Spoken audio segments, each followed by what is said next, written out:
Magician করেন কি, এই ম্যাজিকের নাম হচ্ছে ফ্রেঞ্চ ড্রপ। ম্যাজিশিয়ান করেন কি, কয়েনটা সবাইকে দেখান, এই হাত দিয়ে কয়েনটা নিয়ে কয়েনটা কিন্তু আমার হাতে, কয়েনটা কিন্তু হাতে, এটাকে বলে ফ্রেঞ্চ ড্রপ। তোমার শিখে নাও। এই যে হাতে নিলা, এই যখন ধরছো, এটা ছেড়ে দিলে ভিতরে, সবার দৃষ্টি থাকবে হাতের উপর। কারণ আমরা মানুষটা করি কি, সবসময় হাত যেদিকে যায়, আমার দৃষ্টি যেদিকে যাবে, তোমার সবাই বাধ্য হয়ে তাকাবে সেদিকে। যখন আমি কাজটা যখন করবো, তখন কিন্তু তোমরা কেউ আমার হাতের দিকে তাকাবে না, কারণ আমি দৃষ্টি নিয়ে গেছি, তাকাবে এদিকে। আরেকটা দেখো, এটাও শিখাই দেবো। হাতে কয়েন নিবে, দেখতে পাচ্ছ না, কয়েনটা নিয়েছি হাতে, হাতে কয়েন নিবে, নিয়ে এই হাতে রাখবে, কয়েন নাই, কয়েন তো আমার হাতে, কয়েন তো পার করে নেই, হাতে কয়েন নিবে, এখান থেকে এই হাতে নিবে, নাই, কয়েন তো আমার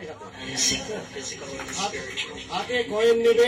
দেখো আমি কয়েনটা এখানে ঢুকাইতে পারি, দেখতে পাচ্ছ আমি ঢুকাইতে চেষ্টা করছি, দেখুন জায়গায় ঢুকাইতে পারি। সবচেয়ে ভালো হয় আমি যদি এটা এখানে ঢুকাই, কয়েনটা ঢুকাই দিচ্ছি, এই হাতে নেবো, ওই হাতে নেবো, কয়েন কোথায় তাহলে, কয়েন আমার ঘাড়ে। দেখো শিখে নাও, এই যে ঢুকাইতে যাচ্ছি, সবার দৃষ্টি এদিকে, তারপর ঢুকাইতে যাচ্ছি বলে, হ্যাঁ এই যখন করলাম, তোমাদের দৃষ্টি তোমার আমার এই হাতের দিকে, হাতে নাই, কয়েন তো হাতে আছে আমার, তখন আমি ঘাড়ে রাখলাম, ওটা রেখে এখানে ঢুকাচ্ছি, সবাই তাকাচ্ছি।